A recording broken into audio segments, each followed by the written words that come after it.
Meu tema hoje é: o Pai cuida de você. Diga assim: o meu Pai cuida de mim. Isso é bom, não é? Isso é gostoso, é maravilhoso. O que você lembra desse mês de honra? Quero escutar aqui vocês. O que você lembra das coisas que Deus tratou com vocês? Vamos lá. Um de cada vez. Não lembro mais nada daquilo que Deus tratou com vocês? Fala. Quando a gente honra, somos honrados. Isso, exatamente. Deus nos deu também direções para a gente honrar algumas coisas, não é? Quem lembra aí, o que é para a gente honrar? Família, o que mais? Os amigos. Liderança. Deus é o primeiro que nós devemos honrar, não é? O Senhor também nos disse que na mesa tem honra, tem restituição, não é? A gente viu o grande exemplo de Jesus honrando os seus discípulos e lavando os pés deles, amém? Isso foi muito bom. Amém. A gente ora por ela no finalzinho, tá? Vamos orar pela irmã Sonamita, que ela não está muito bem de saúde. Então, no finalzinho, a gente vai orar por ela. Amém? Queridos, e a honra, como eu disse para vocês, é um vasto campo mesmo de conhecimento, onde a gente não vai esgotar o assunto na prática, no conhecimento dele. E Deus, ele sempre vai estar tratando conosco e nos ensinando acerca disso. Quando você olha para esta mesa aqui, que é algo muito profético, né? Eu gosto demais de ato profético, junto com a Deia ali, que gosta muito de ato profético. E eu lembro de coisas muito marcantes na minha vida, no meu decorrer da minha vida, ministerial principalmente, onde eu recebi muitas coisas proféticas na minha vida. Muitos atos proféticos assim, e que eu trouxe para mim. E eu posso ver no decorrer da minha vida, essas coisas realmente acontecendo, o Senhor realmente trazendo. A Bíblia, ela está cheia de atos proféticos. E é algo assim que move a nossa fé, não é? É algo que enche o nosso coração para nós crermos, para nós acreditarmos. Amém? Quando essa mesa aqui é de Deus para você, aquilo que Deus vai te entregar. Mas aqui nós temos uma mesa que é você para Deus. É aquilo que você entregou, também é um ato profético. Também é algo que você semeia diante de Deus e você vai colher. Amém? Você vai colher, em nome de Jesus. Glória a Deus. E aqui, queridos, em Mateus, no capítulo 6, onde nós lemos, para nós buscarmos o reino de Deus em primeiro lugar. E há uma afirmação aqui, que as demais coisas nos serão acrescentadas. Amém? Então, o texto está nos dizendo que nós precisamos buscar o reino de Deus e a sua justiça. Mas como que nós vamos buscar o reino de Deus e a sua justiça, se nós temos que estar pautados na palavra de Deus, nos ensinamentos de Jesus?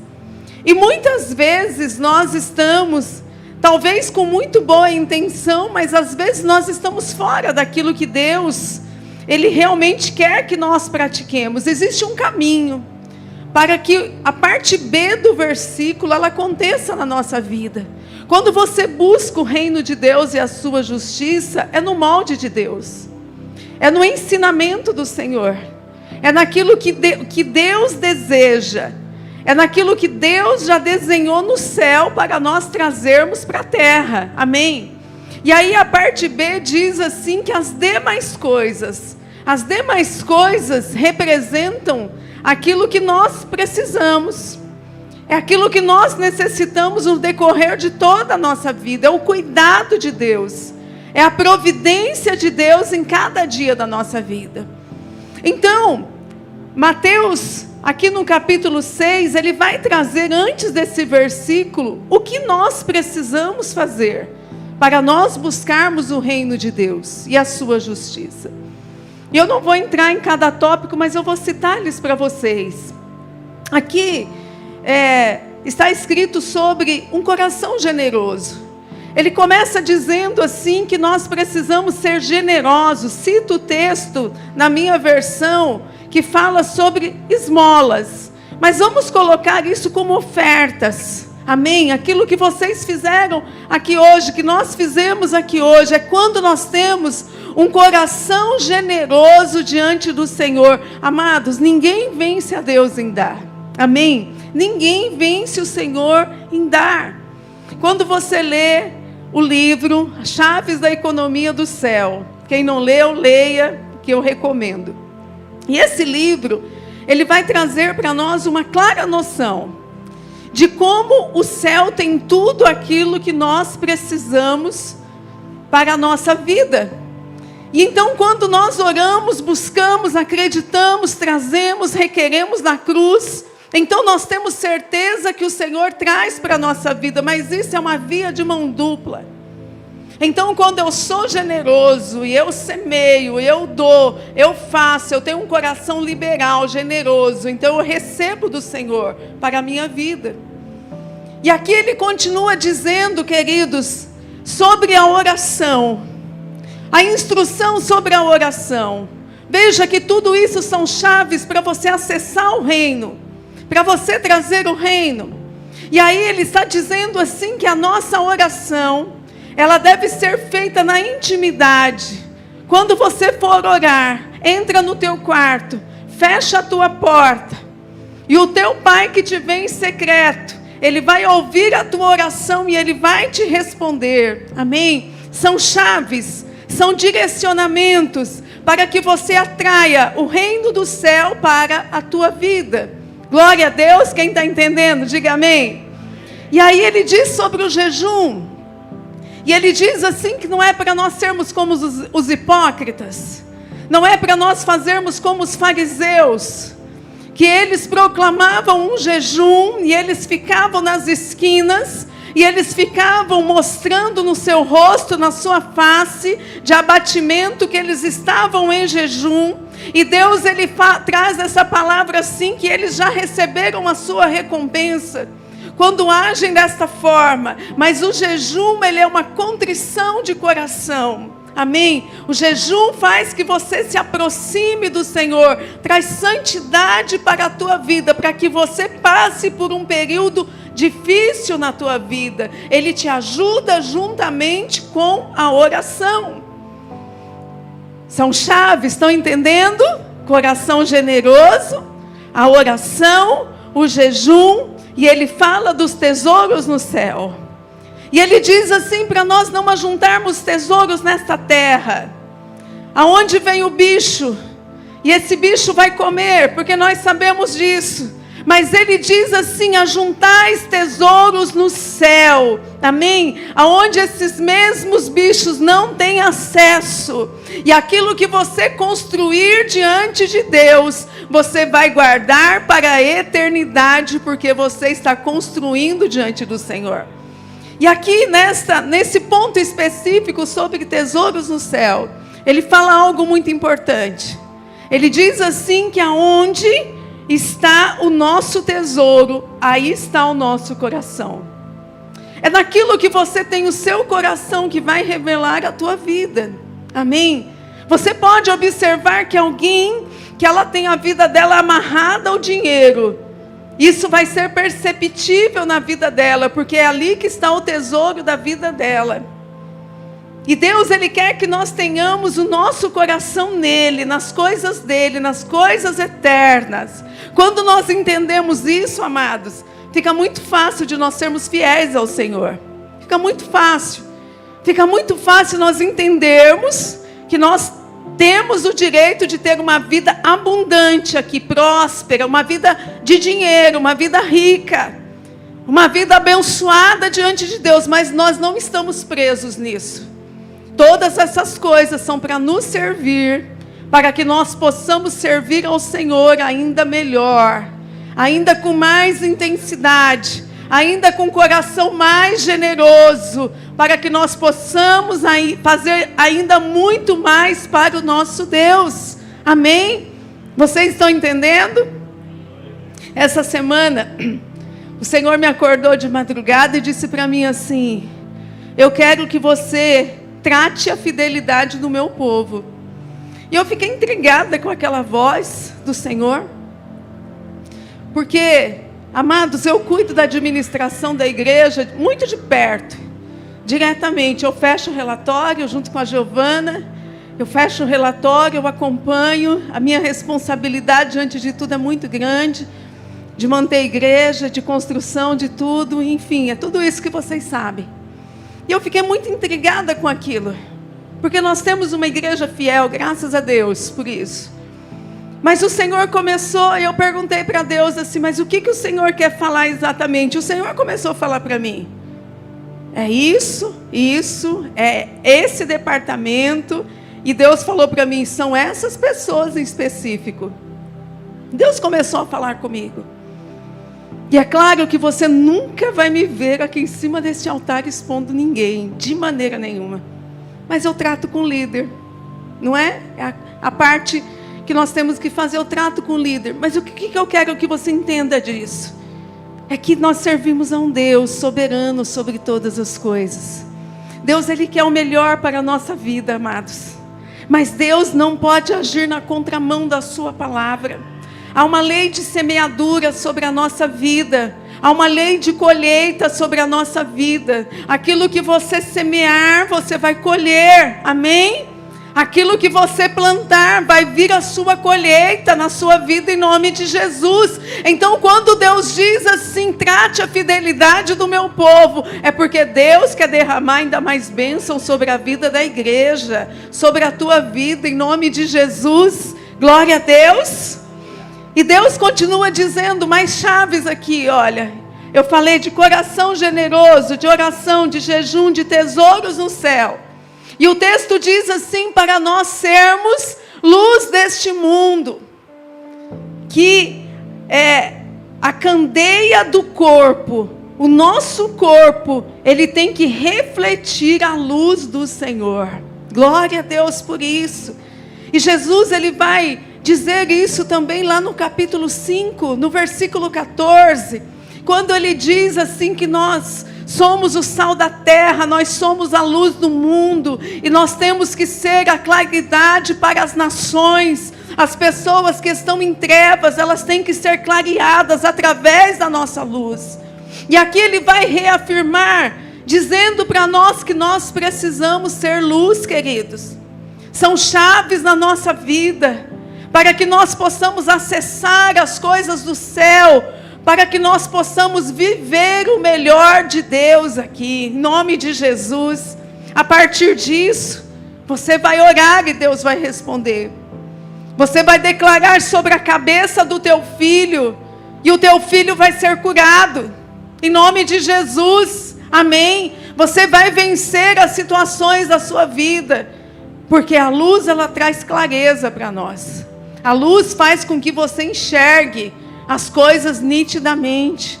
Talvez coisas que estão confusas, e de repente, através da luz, você consegue ver a saída. Você consegue ver a resposta de Deus. Você consegue ver a direção que o Senhor está te dando. Por quê? Porque você está na luz. Você está na presença de Deus. Amém, amados? E ele diz também, para nós não servirmos a dois senhores. E ele diz que de uma mesma fonte não pode jorrar duas águas. E não pode mesmo. E nós temos que fazer como Josué. Quando Josué chama toda a nação de Israel, lá no capítulo 21. E ele diz a eles assim, olha, eu não sei quanto a vocês, mas eu já tomei uma decisão. Eu e a minha casa serviremos ao Senhor, aleluia.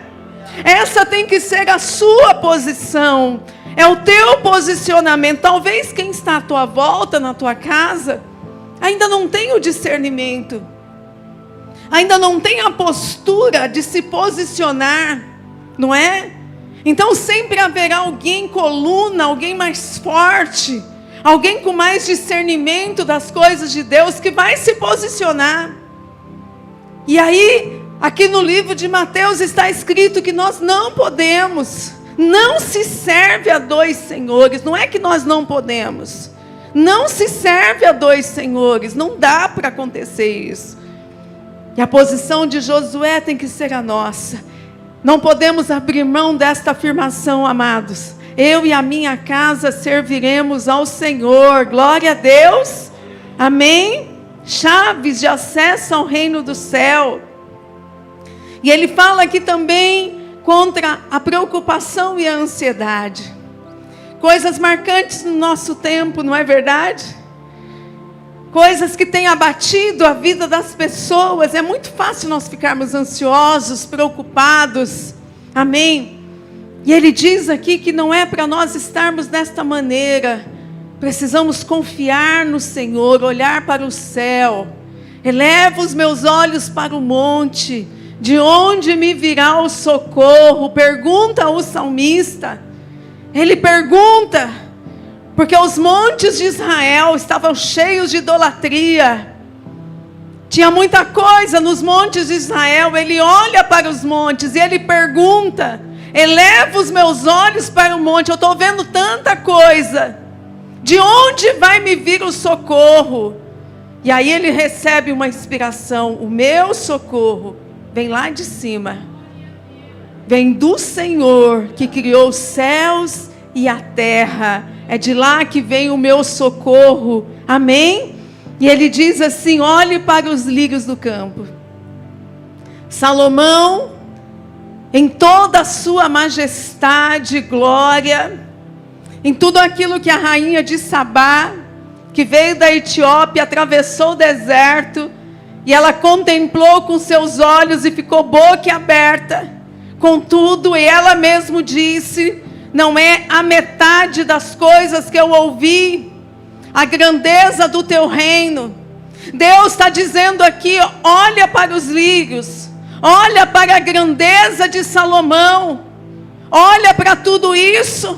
Vocês não são mais importantes do que os lírios do campo? E o texto diz assim que nós temos pouca fé. Quando nós somos tendenciosos ao nosso coração fraquejar, porque nós olhamos para as circunstâncias das coisas. Isso acontece com todos nós. E Deus está falando hoje para nós, amados, de reino dos céus. Ele termina dizendo aqui: não fiquem inquietos, pois Ele sabe as vossas necessidades. Glória a Deus. Fala para o teu irmão assim: não fique inquieto, porque Ele sabe a sua necessidade. Glória a Deus. E o que é reino? Já parou para pensar nisso? O que é o reino dos céus? Existem algumas comparações na Bíblia, não é? O reino do céu é comparado e tem umas comparações nas parábolas. Mas eu quero trazer hoje para você uma outra definição que eu achei assim muito, muito legal. O reino, o que é reino? É um governo sobre os corações, cuja lei é o amor e Jesus é o soberano. Eu achei essa descrição de reino perfeita, amados, porque é um governo sobre os nossos corações.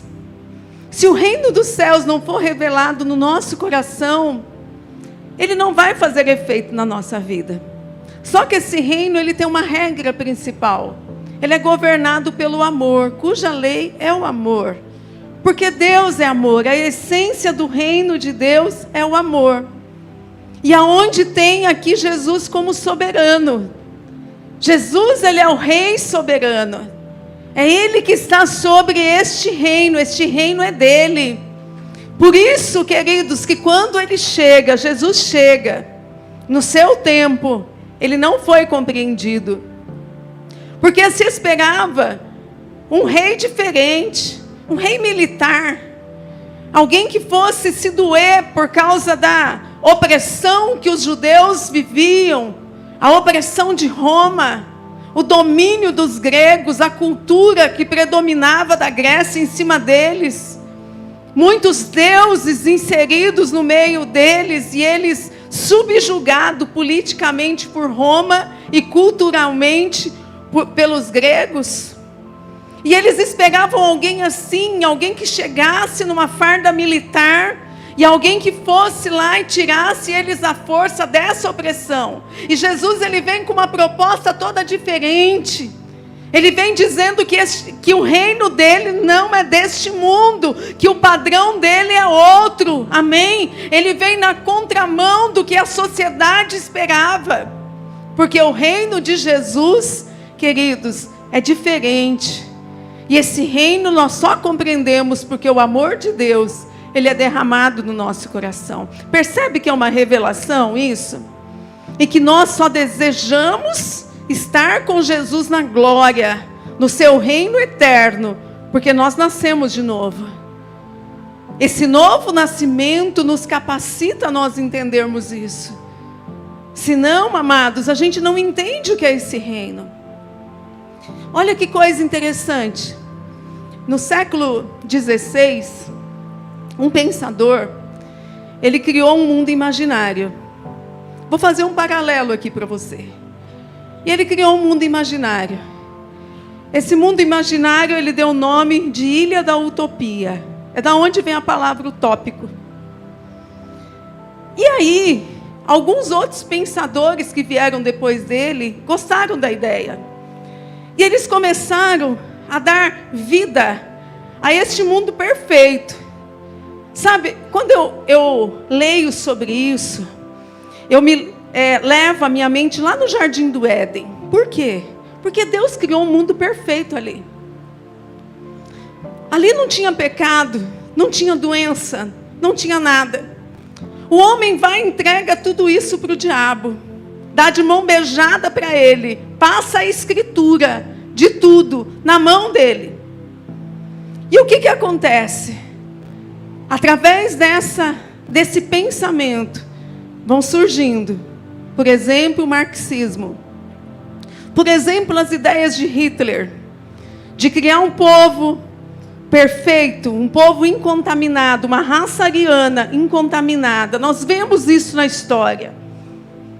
E aí tudo isso são ideias do comunismo, de um mundo perfeito. Sabe, o homem não entende que esse mundo perfeito, ele só é possível através do governo de Deus, através do governo de Jesus. Veja que Satanás, ele se aproveita de toda a ideia de Deus, de tudo aquilo que Deus cria de perfeito. Percebe isso? Satanás, ele vai pegando tudo isso e ele então vai colocando na cabeça do homem. Sabe qual é o problema desse pensamento utópico? É um governo de homens que Deus não está inserido. Deus não está inserido nisso.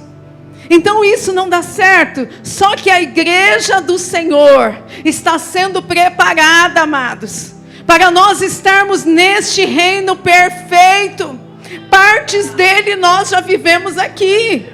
Quando você ora, Deus responde. Quando você busca o Senhor, quando você traz um milagre, quando você salva a sua família, quando você entende as bases desse reino, então nós vivemos em parte. Mas Jesus está a ponto de arrebatar a sua igreja. Quando Jesus arrebatar a sua igreja, o que vai acontecer com a igreja arrebatada? Nós estaremos no milênio. Nós estaremos no outro nível. Qual é o nível da igreja arrebatada no milênio? Ela estará governando juntamente com Cristo este reino perfeito, cujo rei, cujo governante é o próprio Deus. Então não vai existir mais, amados, comunismo, presidencialismo, nada disso. Nós vamos viver uma teocracia. Teocracia é o governo de Deus. É nisso que nós temos que sonhar, amados. É isso. O reino de Deus está baseado nele. É uma teocracia. E nós vivemos em parte, porque nós somos a igreja de Deus. Você entende isso? Então ele diz assim, olha, buscai primeiro o reino de Deus e a sua justiça. Da onde vem o nosso socorro? Dele. É dele que nós vamos trazer tudo para a nossa vida. É nele que nós vamos buscar a nossa justiça. Amém? É nele que nós esperamos. E aí ele diz assim, olha, e as demais coisas vos serão acrescentadas. As demais coisas vos serão acrescentadas. Não vai te faltar nada. Deus vai suprir toda a sua necessidade em nome de Jesus. Não adianta você falar Mateus 6,33 se você não entender o contexto. Que você precisa orar, que você precisa obedecer, que você precisa jejuar, que você precisa ser generoso, que você precisa adorar somente a Deus. Você precisa obedecer os princípios. Você atrai o reino, e na contramão disso, o Senhor vem suprindo todas as suas necessidades. Glória a Deus. Quero aqui deixar para você, 5 minutinhos eu vou terminar para a gente fazer a parte profética. Salmos 16, 11.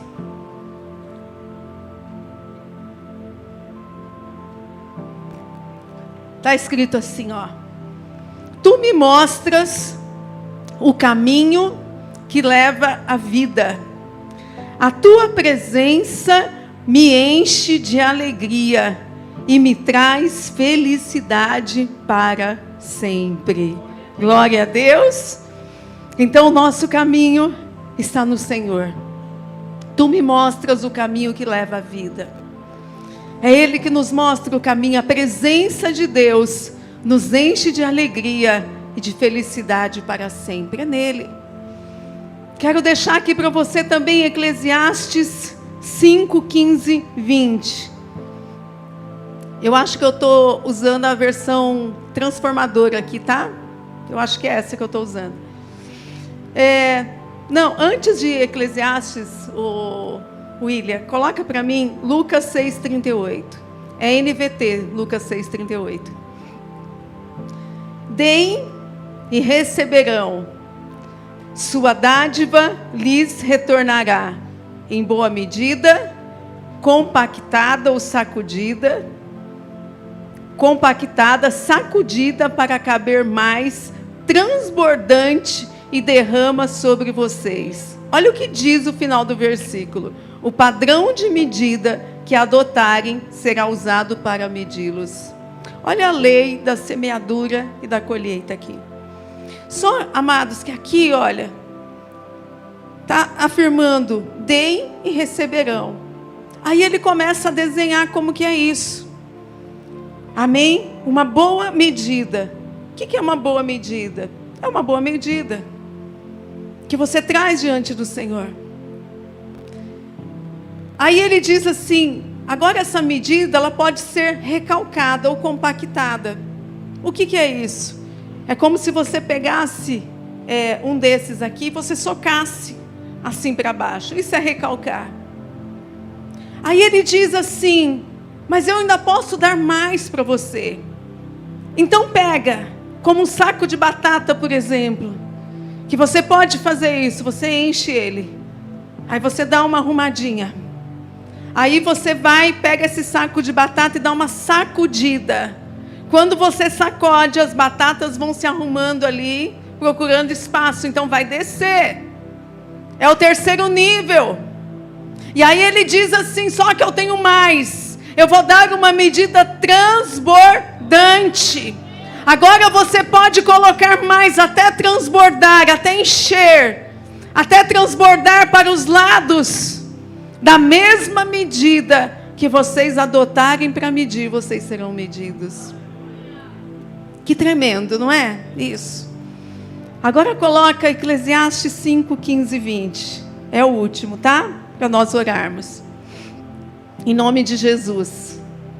Eu quero pedir o diaconato. Tem 2 coisas de copinho aqui, ó. Aqui atrás, copinho de café. Aí, distribui um de cada para mim, fazendo um favor. Bem assim, sem perder o fio da meada aqui, tá? Eclesiastes 5, 15 e 20. Eu quero que você preste atenção nesses 5 versículos aqui, olha. Todos nós chegamos ao fim da vida nus e de mãos vazias. Verdade ou não? No dia em que nascemos, como no dia em que nascemos, amém? Não levamos conosco o fruto de nosso trabalho. Isso também é um grande mal.